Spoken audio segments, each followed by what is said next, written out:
coming on to talk about sports and more specifically MLB from CBS Sports. He covers the MLB, Danny the Eddie.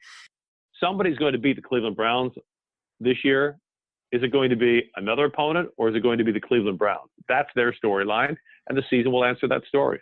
Well, my prediction preseason, because we always have to do that at ESPN, give us your predictions, make us look like idiots, was Astros and Nationals, with the Astros winning. Given the fact that both those teams still look like they're in the mix for that eventuality, I'm going to stick with that, Astros and Nationals, with Astros winning. Play action is going to take himself around the left big hole 40, 35, 30, cuts it upfield, spin move 20, action Jackson 10, and dancing into the end zone. Touchdown Ravens. Halftime launching it down the middle of the field, caught at the 20, Sammy Watkins 10, walking into the end zone, and the Chiefs are going to be going to Miami. What's going on, Sportscaster, YouTube, and beyond? Thanks for watching this video. I'm Yosef Masinter, and I hope you're having a great day as I welcome you into episode 17 of the Ravens vs. Browns Week 14 Deep Dive, where I go through every play of that game, talk about what happened, why it happened, should it have happened, who messed up, who excelled, and a whole lot more. This was absolutely the best game of the regular season, playoffs, and I'm going to include the playoffs in this. And a whole bunch of reasons for that. I mean, playoff implications, stars making big-time plays making stars, and of course, a dramatic Hollywood ending. But before we get to the film, please check out my podcast, Sports with Yosef. You can find that on Spotify, Apple Podcasts, Google Podcasts, or wherever you listen to your podcasts. That's Sports with Yosef. Check out all my videos for sportscaster.com, sportscastr.com. My username is YosefM613. Check out all my articles. For Flurry Sports, Rocky and Meisty are the main two I write for right now, but I wrote for a lot of other sites in the past. Sportscaster News, Tech Mahol, Tackler, and you can check out all my past articles as well on my website, yosefm613.com, where you can also subscribe to get email updates every time I post new content. yosefm613.com, and again, you can subscribe right there on the homepage. It's really easy. You have no excuse to not take advantage. And if you're on Twitter, I'd really appreciate it if you could give me a follow. What's my handle? Well, how do you guess it? It's YosefM613. Okay, the Browns marched down the field to start, and at the start of the fourth quarter, put it into the end zone, got a fluky 2-point conversion. And now they are only down 6, 34-28 the score, 13:36 to go in the ball game. Brown's going to be kicking off here to the Ravens, and let's get back to Cleveland. And the kickoff from Cody Parkey. It will be Devin Duvernay back to return for the Baltimore Ravens, as Parkey starts the approach to the ball and sends this one deep. Duvernay thinks about it and says, no thank you. 67-yard kick will be a touchback. As we'll take a look one more time, this time from a slightly different angle.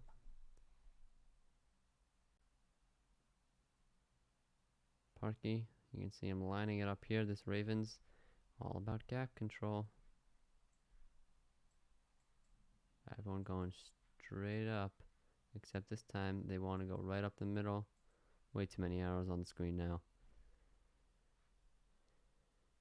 And with that said, here comes the Ravens offense out to the 25-yard line. Coming out of the huddle. Hold on. That's not Lamar Jackson. What has happened? Well, a whole lot has happened. Lamar Jackson, after his last play in the third quarter, Ravens came up short, had to punt. Well, he went to the locker room immediately after, and he was treated for cramps. He was cramping up, and there's no timetable on a return right now. At this point in the game, there was no timetable. It was very little. I mean, actually, ESPN didn't even know. No one knew what had happened until Trace McSorley stepped out onto the field, and people realized, oh my goodness, Lamar Jackson's not on the sideline. unlike Robert Griffin III, Ravens backup quarterback who is on IR, who posted a meme about Lamar Jackson needing to go to the bathroom, that's not the case. He was getting an injection to treat the cramps. You can see that. And that means the Ravens are down to their backups. And it is Trace McSorley here trying to ice out a victory in Cleveland, but only with the 6-point lead. And the Ravens are going to go 22 personnel. 2 running backs, 2 tight ends, and 1 wide receiver. Browns in their base defense. McSorley, like Lamar Jackson, he can run the football a little bit, and that is what he will do here, as he will cut back and slide for a pickup of 4. Sione Takitaki there to escort him to the ground. Gus Edwards in here, not J.K. Dobbins. You want pound and ground here. That's what Edwards does well. And nope, I'm gonna have to stop this. No, did not get it in time. Pity. Okay, so there's a lot going on this play, because the fun part about Trace McSorley for the Ravens is that they can do a lot of the stuff that they like to do with Lamar Jackson with Trace McSorley.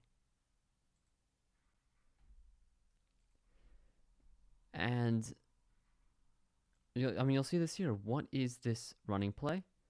Right here, what is this? Well, how did you guess it? It's the zone read. Who's the read? Well, let's take a look at it from this angle. Who's the read? Oh, I can tell you right now who it is. It's this guy. The name's Myles Garrett. You remember him from past videos? Yeah.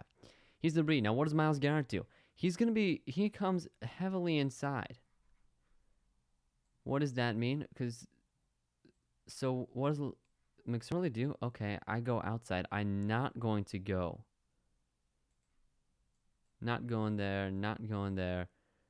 And I'm going to just take it to the outside. And that's exactly what McSorley does. This is the Ravens' bread and butter of their offense. And the Ravens wanted McSorley as their backup because he could run the same system as Lamar Jackson. So there's a whole lot going on here. Let's just watch it again in slow-mo here. So you see Patrick Ricard passing up Myles Garrett. He's going to go and take on number 51. And look at this block. He takes him out of the play. Now, McSorley's going to cut back.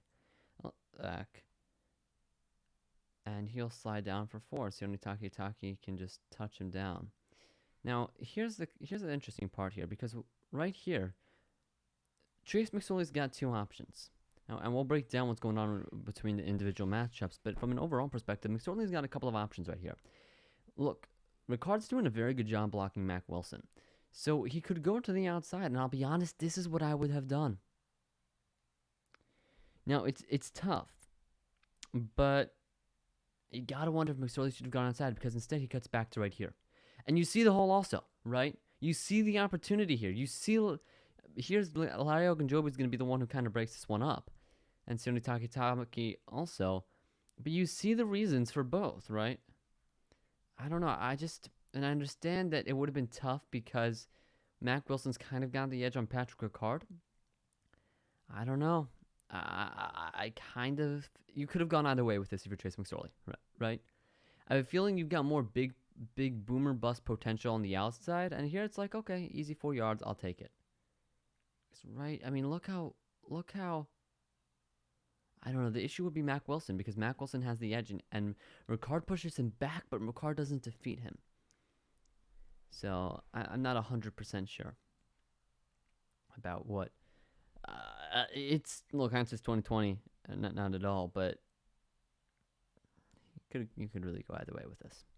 Okay, let's look at the individual matchups, and we'll start as always actually, I don't know, is it as always? We'll start on the right side here. Tomlinson, he's going to be racing to the outside. He's going to engage Sione Takitaki. Still blocking him. Oh, there goes Takitaki. Tomlinson does a great job at the point of attack, but he then just lets Takitaki get away. And if you look, Takitaki is going to be one of the guys who comes up and escorts Jackson to the ground, along with number, I believe, 23, Andrew Sendejo. Next man up, DJ Fluker. He's at the right tackle position.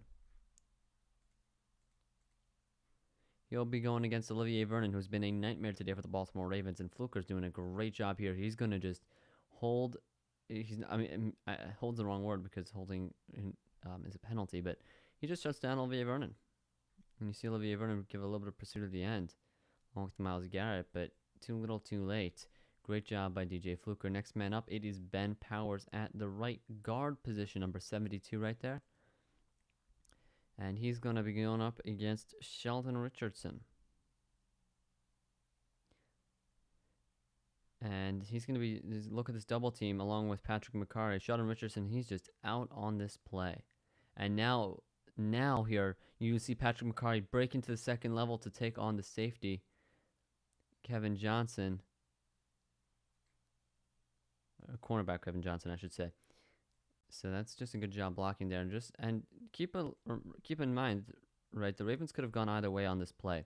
Oh gosh, this is going to be an issue if my computer's this laggy. But this is not a terrible hole for Gus Edwards. And that is the fun part about this Ravens offense. I mean, there's just a lot of opportunity everywhere. All right, next guy up, next person to look at is Bradley Bozeman. He's going to be working against Larry Ogunjobi, and this is going to be a key matchup right here. Look at him. Orlando Brown, quick block to help out. Now he's going to get into second level, and we'll look at Brown in a second. But Bozeman and Ogunjobi's going to get away, but Bozeman's going to push him out of the way. Lets McSorley cut back, and McSorley's just going to go down to the ground. Because Ogunjobi wins this one at the end. Now, if you look at Orlando Brown, who's going to quickly just give a shove to Ogunjobi. Now he's going to go to the second level. He's going to take on B.J. Goodson, and he's going to actually pretty much take B.J. Goodson initially out of this play. I mean, look how Goodson was. So he does a good job there on Goodson. Next man up, it is Mark Andrews. And you'll see Myles Garrett, they're going to let him come free.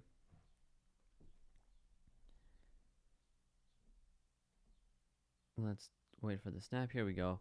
And he's going to run to the outside here. Willie Snead, he's also there. They're going to take on Carl Joseph. They're going to get in the way. They want to give McSorley the option to head to the outside, but there are a couple of people who are going to break this play up for the Cleveland Browns.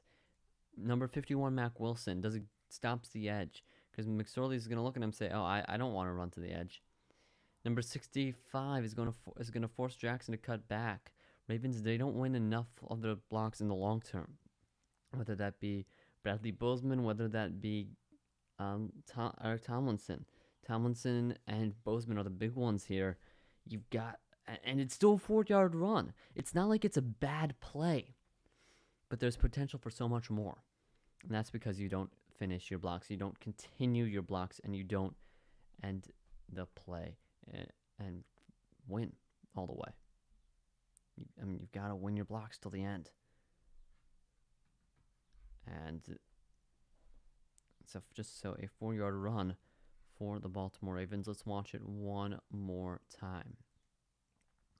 So, you see, look, Lamar Jackson out of the game. What do the Ravens do right off the bat? The Lamar Jackson bread and butter, it's the zone read. Trace McSorley, he's able to execute it and picks up 4 on the play. Nice cutback to get away from Ogunjobi.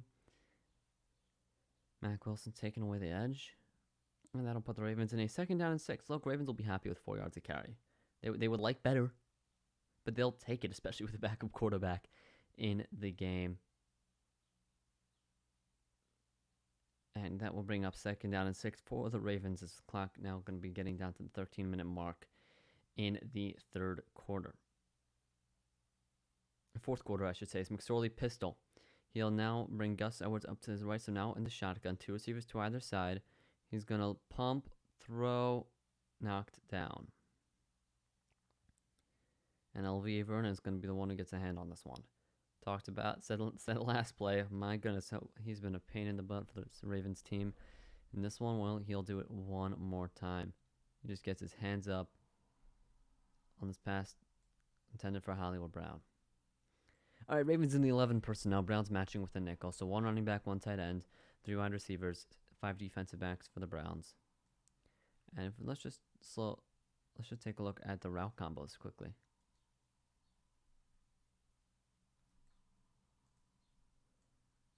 a couple of interesting pieces right here. These are just some basic ones right here. Look, you've got Trace McSorley. You're not gonna do anything too complicated. You're just gonna give him some easy options. And I don't really know what this guy's doing here because he gets hit. Well, I'm not sure what Snead's doing. But this is quite simply, look, you can see by the way the cornerback's hips are angled right here that this is zone, right? His hips are angled to the sideline, so right, it's going to be zone. So you've got a couple of options, right? Except it's actually, I think it ends up being man. At least that's what it looks like. They're actually trying to look. They're trying to confuse the quarterback. It looks like it's. Is there any motion before the play? No. So you don't know really if it's man. It looks like it's zone. It doesn't matter. But if you look right here, look how open Hollywood Brown is. All Lamar's got to do is put the ball like right over there. And the reason, I mean, I know Sione Takitaki's over here. But with that said, his back's to the play. His back's to the area where the ball's going to be. Hollywood's got all the leverage on Terrence Mitchell. This is the play the Ravens need. This is going to be getting them first down until Olivier Vernon gets a hand on the ball. All right, let's break this down just a little bit more. And to do that, let's head to this view because the first thing you'll see here is this is an RPO. Run pass option. What do I mean? Well, let's head back to the bigger view. Right here. Trace McSorley is going to be looking at these two, at the linebackers. And the linebackers are going to do one of two things. They're either going to, I need a different color. They're either going to go this way or this way. Now, on a run play, the linebackers come up. And if that's the case, Trace McSorley says, okay, you're coming up. I'm going to throw the ball on a slant right behind you. And if they stay back, then they're just going to run the ball right up the middle with Gus Edwards. That is the RPO. Ravens don't use it all that much. I don't know why they don't use it all that much. But they do on this play. 56, Malcolm Smith. He is the read on this one. Right over here, the middle linebacker. And McSorley is going to see him come up a little bit. He's going to see him buy into that run play.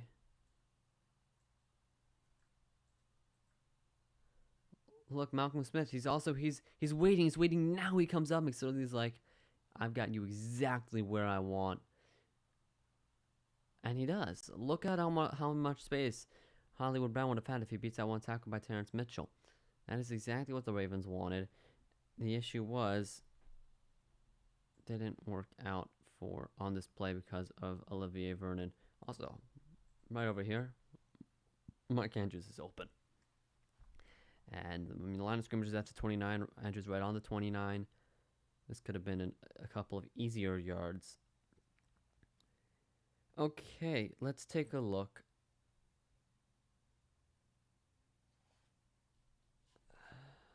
You know what? One more thing I'd like to look at right here. Before we take a look at the offensive line. Look at Terrence Mitchell. He's using outside leverage. He is to the outside. If you see him the way he's lined up initially. Right over here. With the way his hips are angled, he has the advantage if Hollywood Brown goes to the outside, which means he wants Hollywood to release to the inside. This actually works very well on the slant. That's what you want to look for. So this outside leverage here from Terrence Mitchell helping out the Ravens. And with that said, let's go take a look at the blocking scheme. Because somehow, some way, Olivier Vernon's going to come free, and they're not going to bring pressure on this play. So what in the world happened? Well, let's start on the left side this time. Offense is left, defense is right. Myles Garrett coming in against Orlando Brown. Brown's going to hold him off until there. And Garrett's going to just come free. A nifty move there by Myles Garrett. Look, he's just going to push him back and then just shove his hands to the side. And that's because, Orlando Brown was just reaching over. He didn't keep his feet moving with Myles Garrett. Myles Garrett, look how he's lined up to the outside. So that if you look, it's hard to see because of the goalpost, but Orlando Brown's left hand is hitting the opposite, is when it's going straight across and hitting hitting Myles Garrett, It's only catching him on the shoulder, but on the wrong shoulder. On the inside shoulder, and that's just going to let Garrett just get right by Orlando Brown. Next man up, it's Myles Garrett. Excuse me, it's Larry Ogunjobi.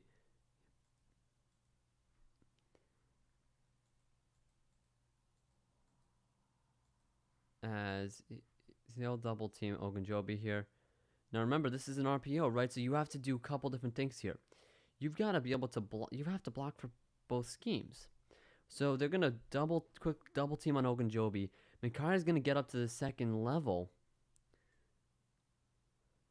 and take on Malcolm Smith. You see BJ Goodson realizing, okay, this is a passing play at the end.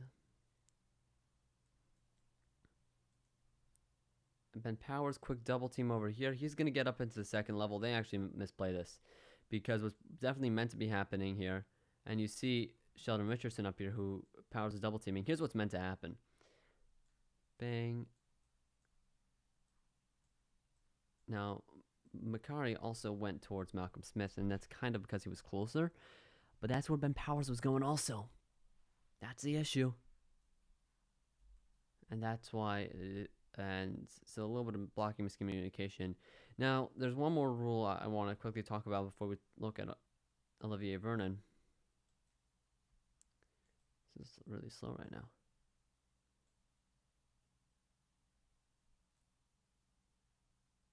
Now, if you see how the offensive line, this is called run blocking. The offensive lines love to run block.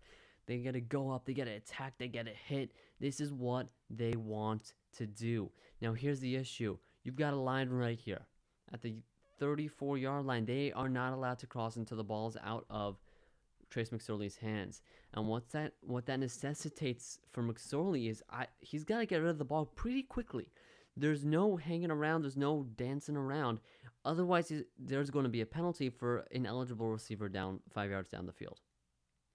That's one part of the RPO, which you've got to keep in mind. It's a very quick release. You don't get to hang on to the football for a long time.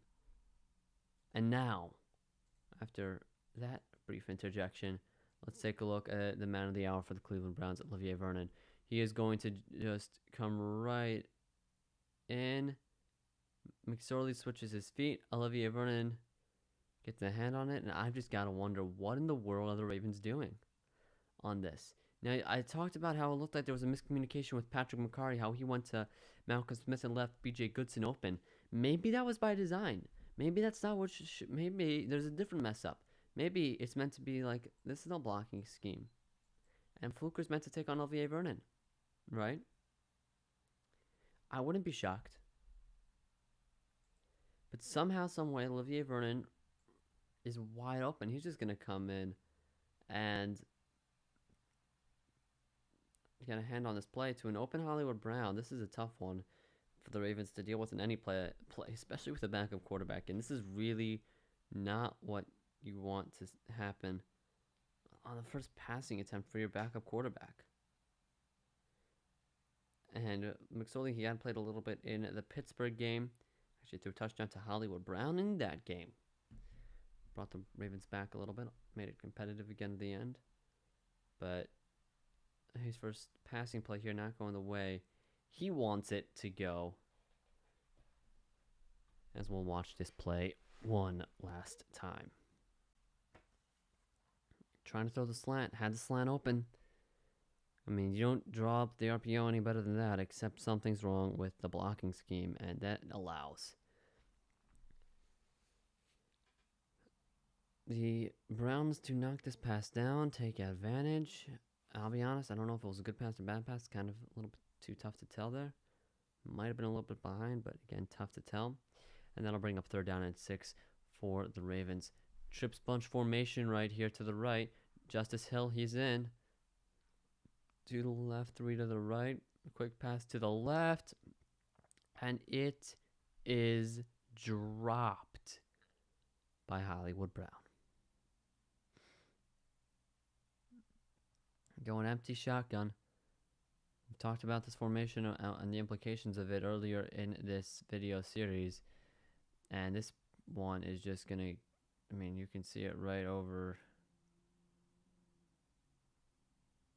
here. I mean, this is just a good pass, a first down, and then all of a sudden a crushing failed third down opportunity. Let's take a look at the route concept here before we do much else. 11 personnel nickel defense. Malcolm Smith, he's following Justice Hill out wide, so he knows it's man, and that's why this quick out's gonna work. So let's just quickly take a look.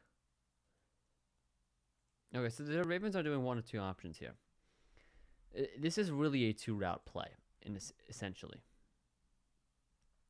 You'll have, we'll do two different colors. You've got this quick out, and then this under route. Now you've got three other receivers on the field. What are they doing? Well, they're just blocking here. He's blocking, and he's just running down the field to clear out space for the out. So the yellows are just creating space and opportunity for the blue. Look at Devin Duvernay. Remember, the first down is right over. Let's get a different color. Right over here. So Devin Duvernay, he's actually got a shot at this. Look at, they're blocking Carl Joseph. Terrence Mitchell, MJ Stewart is blocked. You've just got Terrence Mitchell on the back end. And if McSorley makes a good throw, leads his receiver, this could have been a first down as well. He makes a good throw to Hollywood Brown. That should have been a first down. I mean, just, I love what the Ravens do on this play. From an offensive coordinator standpoint, this is just giving McSorley easy throws. It's great play design, and look at Snead and Andrews. They're not blocking yet. They know they're not allowed to block yet, but they're definitely allowed to take up space, and they do a good job with that. All right. Let's take a look, switch over to Hollywood Brown's part of the field, because he's going to just beat Kevin. Look at this. He's just going to beat Kevin Johnson right here. He's going to, let's switch it back even further. Watch this out. This is just a great route. He's going to fake back to the inside. That's where Kevin Johnson goes. Hollywood Brown goes to the outside. Well, let me remind you of something that would have happened if he caught the ball right here.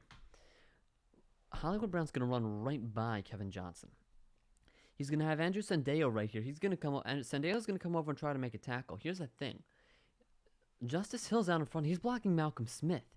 I don't see it as all that impossible for Hollywood Brown to go to the house on this. He's got a blocker in front. He's got a lot of space to work with. All he needs to do is catch the ball. That's all he needs to do. But he doesn't. That's the one thing he does not do. Just not a good play by Brown here. Third drop of the game by Brown. Now what you want to see. Let's take a look at the offensive line protection here. As we'll start on the right side this time. Olivier Vernon, man of the hour last time. Well, this is going to be generally pretty good protection here for the Ravens. Vernon's going to come in. This is just immediately, as McSorley reaches the deepest part of this drop, he's going to quickly get rid of the ball. But DJ Fluker is going to push Vernon to the outside. Vernon's going to kind of would have gotten a little bit of pressure if the play continued, but the play does not. Next up, Ben Powers is going to work against Eldon Richardson. And coming in to help, it's going to be Patrick McCarthy. They'll double team him, and they'll eventually get him to stop his advance into the backfield. Next up, Adrian Claiborne. He's going to come in against Bradley Bozeman. Bozeman, he's going to just push Claiborne to the side. Claiborne looks like he's about to spin back, but the ball then out of the hands.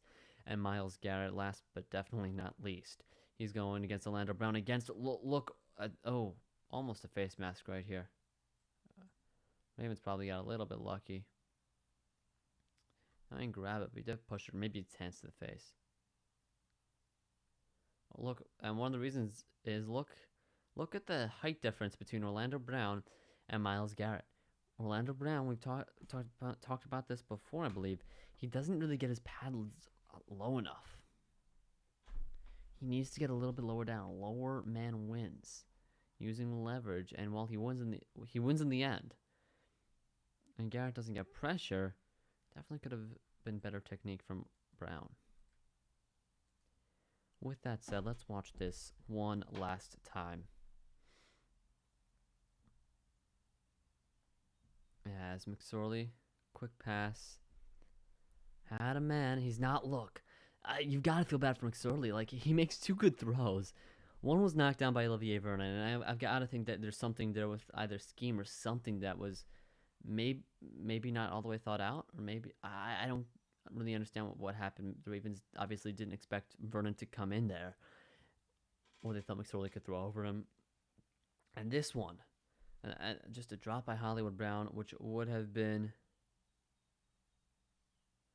a first down. As Sam Cook will send this one deep. And it will go out of bounds. A 41-yard punt. Donovan Peoples-Jones back there to return. A couple things I want to look at right here is we'll take a look at this angle first before we come back. I'll skip back to right over here. As you can see, the punt by Cook. It's going out of bounds. All right. One quick thing. Look at Sione Takitaki versus Jordan Richards right here. Takitaki is going to come through, gets penetration, but punt is up and in the air, and Baker Mayfield will now take over. Ball at his own 30-yard line, down 6 points, 12:46 to go in the ball game. This is where young players become good players, and good players become stars. In situations like this, how will Baker Mayfield handle it? And we will start this drive. We don't know if we'll finish it. We will definitely start it. As Baker Mayfield will come to the line of scrimmage.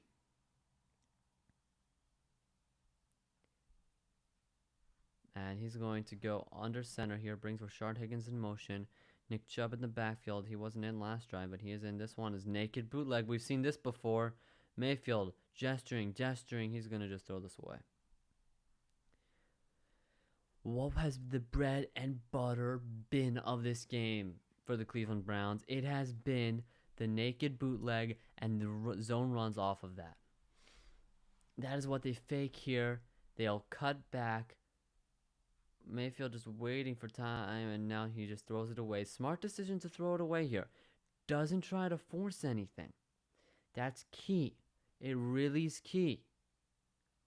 Now, with that said, definitely want to be able to get get plays on this one. So 12 personnel, 1 running back, 2 tight ends. Ravens in their base defense. I mean, look how well this fake's gonna work. Look how much everybody, Chuck Clark, he gets fooled, and he's gonna let his man get way past him. Everyone's gonna get fooled. Everyone's gonna be going the wrong way. And I'll be honest, Ravens really get a break here with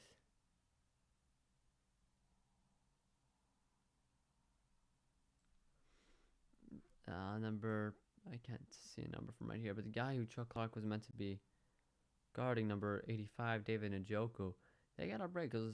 And Devontae Harris sees this, and he's going to take him. But Chuck Clark just completely missed his spot.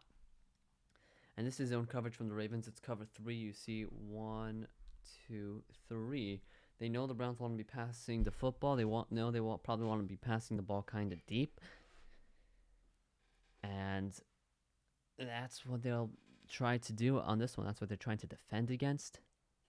But everyone gets fooled by this running play. I mean, the D-line, the linebackers, guys in the secondary. This is just a great job by Kevin Stefanski. This was something they tried to do all game long. Now look at this coverage down the field from everyone. Landry's kind of the only one open, but he's really not because of the Deshaun Elliott right here. You got Malik Harrison. He's probably too far away to do anything if the ball's thrown. But from a route concept perspective, this is kind of just a basic one. It's we talked about a high-low situation. This is looking for that high-low. Now you've got high. It's really a high-medium. It's a really low-medium-high on this. You've got a lot of big options here, and then obviously you've got Jarvis Landry, albeit that's kind of not going to be an option for Mayfield. Just if you look at how far this throw would be, especially going across the field under pressure, while technically running out to the opposite side of the field. So with that all said, The Ravens, though, they do a good job defending this after the fake. But let's take a look from this perspective. Watch Mayfield here. He's going. Here's what he wanted Higgins to do, and Higgins does it at the very end. He wants Higgins to go to the sideline, because right here, Davante Harris has got the advantage. Look at Davante Harris, outside leverage. He's willing to let Higgins cut back towards the middle of the field, but that's not going to be a possible throw here for Mayfield. Higgins knows he's got to go to the outside. Mayfield, he'll be gesturing for Higgins to go to the outside. You see it, the hand gesturing. He's looking at Higgins. This is who he wants. Davante Harris. They've been targeting him for a while. This is a matchup the Browns know is in their favor. They want to target Davante Harris. And Higgins just doesn't get to the sideline quick enough because Calais Campbell coming in and blowing up, really ending the opportunity on this play. Let's take a look at the defensive line here. And we'll start on the right side. Defense is right, offense is left. Pernell McPhee. He's going to be getting in immediately. He would have blown up if this is a running play. McPhee does a great job on this one. So, again, it's his own blocking scheme. You see the tight end, Harrison Bryant. He's going to release into the second level. And Bryant's going to go and he'll run this just over route. Gets in front. He's the medium guy on the sideline for Baker Mayfield. So Jedrick Wills back in, but Pernell McPhee's just going to shoulder his way by him. Why am I on that speed? I should have slowed it down. And right over here, look at Nick Chubb. If this is a play to Nick Chubb, Pernell McPhee is going to take this one for a loss. So that's just a great job there by Pernell McPhee. Next man up, that's going to be Justin Madubuike being double teamed by Joel Bitonio and J.C. Treader, and he'll be taken out of the play. And you see McPhee, though, at the end. By the way, he's giving chase. He's playing hard. Ravens play with heart. That is the Ravens' way. Next man up, it's Justin Ellis. He'll go against Wyatt Teller. And Ellis is going to then try to cut back until he's... And then he was going to be hit again by Jack Conklin, but he wasn't. And so he will go give pursuit. Now, right here, look, lined up in the 0, 2, 3. Really the 3-eye. I mean, I'd call it the 4-eye tech. Calais Campbell, he's going to go against Jack Conklin on the right side. And now he's going to come all the way back. And he's going to be the one leading the charge. Look at Matthew Judon. He has to stay back here because David Njoku. And Calais Campbell is just going to come in here and end this play. If you watch Matthew Judon here on David Njoku,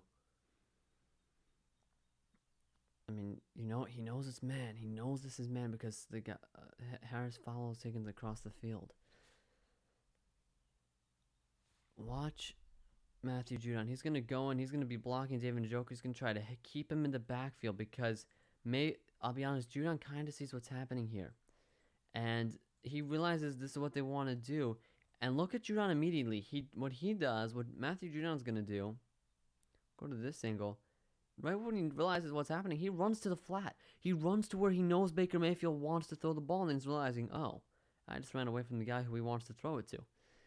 And so he'll come up, take David Njoku, which lets Calais Campbell come in and force Mayfield to throw this ball away. Like I said, great decision by Mayfield to throw the ball away. No one really open. And Landry was, but I don't know. It would have been it might have been intercepted, and it's very likely it's just going to be an impossible throw as we watch this play one last time.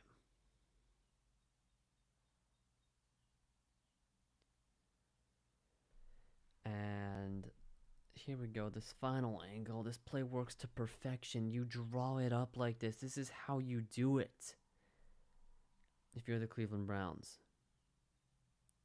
This is what they've been trying to set up all day long, but the Ravens, they fall for it. But the secondary stays with their coverage responsibilities and says, nope, not this time. So let's take a look at this play. Chubb to the right, Mayfield in the shotgun, quick pass to the left. Landry, first down, pickup of 12. Deshaun Elliott there to make the stop for the Ravens. No one follows Landry. What does that mean? Man coverage. What does that also mean? A mismatch. Most likely. Because when Deshaun Elliott's going to cut, Deshaun Elliott's pretty much, look, you'll see either it's Anthony Levine or it's going to be Deshaun Elliott right here who's taking Landry. Regardless, that's a matchup Baker Mayfield is salivating for. This is another matchup. You've got a safety on one of the premier wide receivers in the AFC North, in the AFC, Pro Bowl guy. I mean, how can you not like that matchup if you're Baker Mayfield? And Baker Mayfield says, yes, I like that matchup. That is exactly where I want to go. Just take a look at the route concept here. This is exactly, I mean, Ravens ran something similar in their last drive. Slant, set up a guy underneath. Something on the lines of that. And this is just what this does. Look, you know it's man coverage. This is what you want. You know you're going to be able to get Jarvis Landry into the flat, and that's what they do. They're going to just let Jarvis Landry just race out into the flat. You see Deshaun Elliott come up. It's too late. The ball's already into Landry's hands, and Landry is off and moving. Mayfield, good job seeing this before the snap. 11 personnel, 1 running back, 1 tight end, nickel protection. 10 yards after the nickel defense. 10 yards after the catch here from Landry. And I'll be honest, before the snap, Landry, there are a couple things here. Because, number one, Mayfield really knows Elliott's the guy taking Landry. Why? Because Anthony Levine Sr. was lined up on the defense's right, offense's left side before Landry comes in motion. Now, if it's man coverage, that means he's coming. Now, it might be zone coverage here. There's a decent chance this is zone, right? Because no one follows Landry. So, okay, so it's zone. That's fine. So what do? How is this a zone beater? Well, you let the cornerback's going to go to the deeper guy initially. He's going to initially stay with Higgins, and that's going to set up Landry in the flat. Okay. Let's take a look at the war of attrition, which is the offensive and defensive line battling this one out. And we need to go in slow speed. Anthony Levine, he is blitzing here from the defense's right, offense's left, and he will be picked up here by Jedrick Wills. And they pick up this blitz very well. Oh, looking Yannick Ngakoue almost getting a hand on that ball. As we watch Yannick Ngakoue, he'll be taken by Joel Bitonio. J.C. Treader takes Justin Ellis. This is just textbook blocking on the left, on offense's left side. Let's take a look at the next man up, which is Calais Campbell. He will be lined up against Wyatt Teller, and he's going to just kind of get released to the inside. Looks like Judon's going to try to stunt with him on the back part of this play. As you watch Judon, he'll be moving to his right to try to pull off the stunt against Jack Conklin, but nothing doing. Ball out of the hands, and this is just an easy catch and run. He's going to turn Deshaun Elliott. Elliott's going to eventually make this stop, but not before a 12-yard pickup, a first down. Like I said, 10 yards after the catch for Jarvis Landry. Let's watch this play. One last time. As Mayfield takes the snap, he knows what he wants, he gets what he wants, and 12-yard pickup, you're going to take that every time. And this is just an easy pitch and catch. Ravens, they know Browns have to go down the field, and that's going to open up some plays underneath. Browns taking advantage on this one. As this next play, the ball will be snapped at about 12:02. First down and 10. Ball on the Cleveland 42. Mayfield under center. Kareem Hunt is in. He'll get the handoff. He's normally the guy who pass blocks. He's in on passing plays. Well, this one is a running play and a 5-yard run for Kareem Hunt. Patrick Queen there to end the play. Kareem Hunt just going right up the middle. Now cuts to the outside. and is then taken down. All right, a whole lot going on here. Kareem Hunt comes in, and I want to get to right over here. We're going to go too slow and take a look at what's happening here, because Kareem Hunt is going to get the run on. He'll get the nod on this carry. He's going to be running. It looks like he's meant to be going right up the middle, right? Is this a designed cutback? Sometimes you do that. Sometimes you do have this designed run, designed cut in there. I'm skeptical of it this time. Here's why. Look at the Ravens, and we're going to take a look at the line right here. Yannick Ngakoue is going to be working against Jedrick Wills, 91 versus 71. And Wills does a good job here, holding off Ngakoue.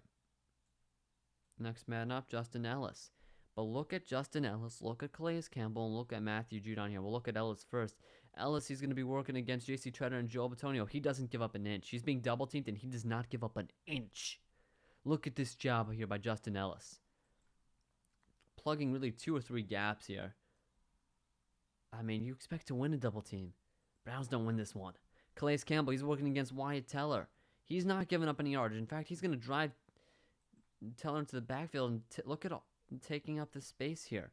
Forcing Hunt to cut to the outside. Matthew Judon, he's working against Jack Conklin.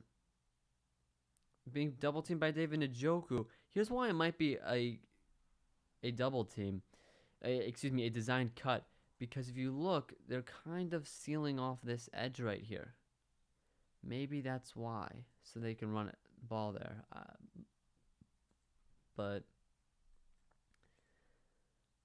And then Njoku's going to go and he's going to block Patrick Queen, who's going to hit Kareem Hunt. Kareem Hunt, though, with a full head of steam, will drag Patrick Queen all the way out to the 47-yard line.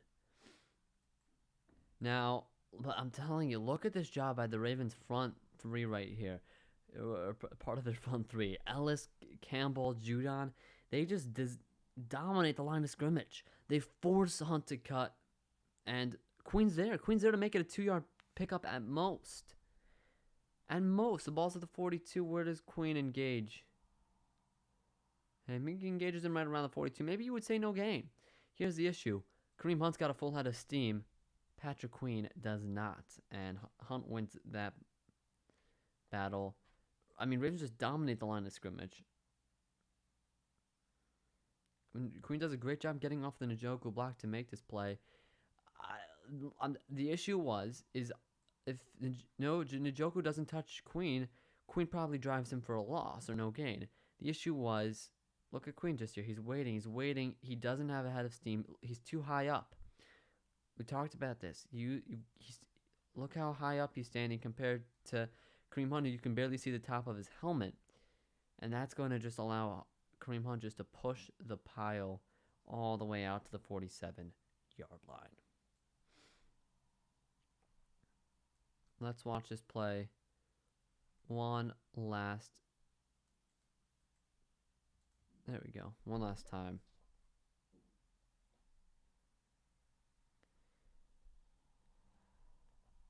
And that will set the Browns up for a 2nd down and 5 when we come back in this series. The Ravens, they can't come through mostly due to their own fault. When they have the ball with Trace McSorley in for Lamar Jackson, that's going to hold the Ravens back. That also means that the Baker Mayfield gets the ball back, and he's just picked up 17 yards in 3 plays. Here they are moving the ball, starting to get their drive going almost out to midfield, and with Lamar Jackson in the locker room for right now an indefinite amount of time, this is not looking good for the Baltimore Ravens with the Cleveland offense, which is red hot. With that said, thank you for watching this video. I'm Yosef Masinter, and before you leave, make sure you check out my podcast, Sports with Yosef. That's on Spotify, Apple Podcasts, Google Podcasts, or wherever you listen to your podcasts. That's Sports with Yosef. Check out all of the episodes there, as well as all my articles for Florida Sports, Rocky and Meisty, all the other great sites I write for, which you can also find all of my articles on my website, yosefm613.com. You can also subscribe to get email updates every time I post new content. Make sure that you check out all of my videos in the rest of the series, whether that be on Sportscaster or YouTube, sportscastr.com, username YosefM613. If you're on Twitter, give me a follow at YosefM613. All right, Browns, they're starting to get their drive together. Down only 6 points. Can they come back in this game after being down big for a large part of this game? Lamar Jackson in the locker room. Can Trace McSorley, if the Browns score, can McSorley get the Ravens back on top? We shall see in the next episode. Thanks for watching. Have a great rest of your day.